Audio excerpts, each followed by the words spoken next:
Ed was sick for approximately 2 years before we had the diagnosis. My first reaction when he came home and said that he needed a transplant was, really? And I was like, what kind of, what did they say? And because I was not at the doctor's appointments, and they said that he was going to eventually need a liver transplant.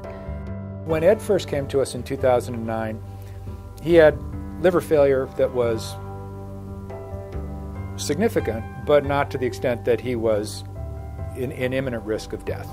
However, by the time that we progressed on, his liver failure progressed to the point that when we got around to the idea of needing to transplant him more urgently, his statistical likelihood of living for another 6 months was very low. There was a day when 2 of the ladies from the church said to me, we'd like to take you to Caribou for coffee.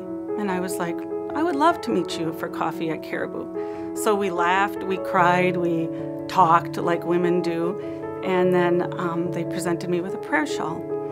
And one of the ladies said to me, she said, you know, Judy, sometimes we need to be very, very specific in how we pray.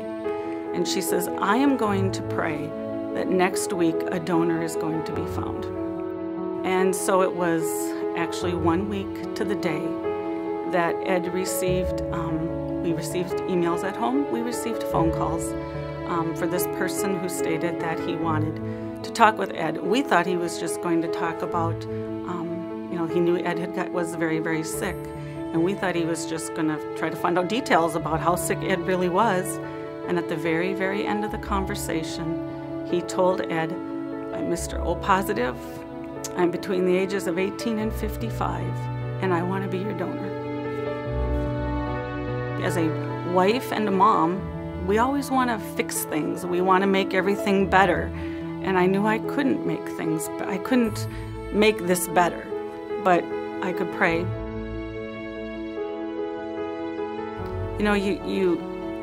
When they were telling me, when the doctors and everybody was telling me how sick Ed was going to get, I never thought that he was going to die. I always thought that he would just get sick, and the sicker he got, the higher he got on the transplant list, get a new liver, and things would just be normal. But as we found out afterwards, that they told me that Ed probably only had about 2 months left to live, if he had even that long. And I'm so glad that God never let me go that way. That I just constantly had the faith, that's just what I did. I just had the faith, and I knew God was in control. God was so in control.